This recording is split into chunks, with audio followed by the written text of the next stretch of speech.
जब शेख अब्दुल्ला की तानाशाही जम्मू कश्मीर के अंदर दन-दना रही थी और कांग्रेस उसकी पिट्ठू बनके उसके षड्यंत्रों में शामिल थी, जब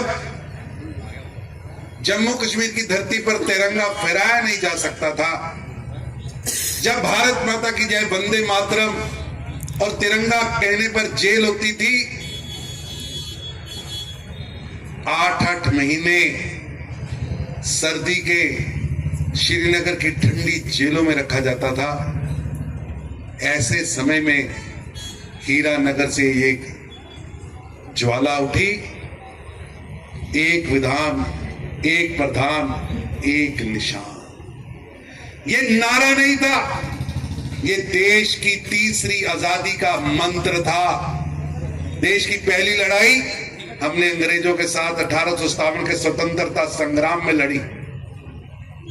उस लड़ाई में मंगल पांडे, झांसी की रानी लक्ष्मीबाई, तांत्या टोपे जैसे हजारों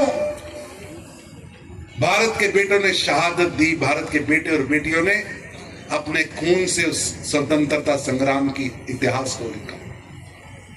अंग्रेज कहते हैं कि ये सैनिक विद्रोह था। मैं अंडमान निकोबार भी जाता हूं, वहां भी पार्टी का काम देखता हूं।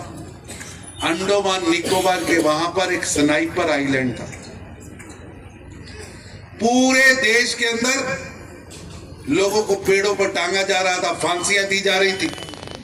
जो लोग बच गए क्योंकि पेड़ कम पड़ गए, 1857 के स्वतंत्रता संग्राम के क्रांतिकारी रुक नहीं रहे थे। 10 साल अंग्रेज को लगे 1867 तक, और 1867 में जो बच गए इनको पानी के जहाजों में बिठाकर स्नाइपर आइलैंड में छोड़ दिया गया, और जो बचे वो स्नाइपर आइलैंड में जहरीले जानवरों से डसने के बाद मलेरिया से घुट घुट कर मर गए। दूसरा आंदोलन चला देश का।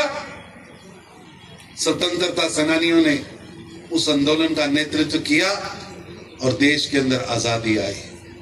ये मैं तीसरे आंदोलन की धरती पर बैठा हूं, जहां देश की आजादी के बाद अपने ही देश में, अपनी ही धरती पर अपना तिरंगा चढ़ाने के लिए देश के 15 बेटों ने बलिदान दिया। पर दुर्भाग्य है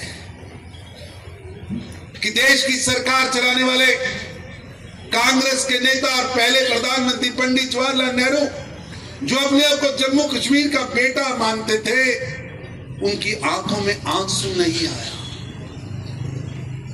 जो शेख अब्दुल्ला कहता थे, पंडित नेहरू उसको अक्षरशः मानते थे। आप सोचिए कि प्रजा परिषद का आंदोलन चल रहा था। Praja Parishad as a political party, all Jammu Kashmir Praja Parishad, constitution assembly के लिए उन्होंने नामांकन पत्र भरे। पंडित नेहरू जी ने फोन करके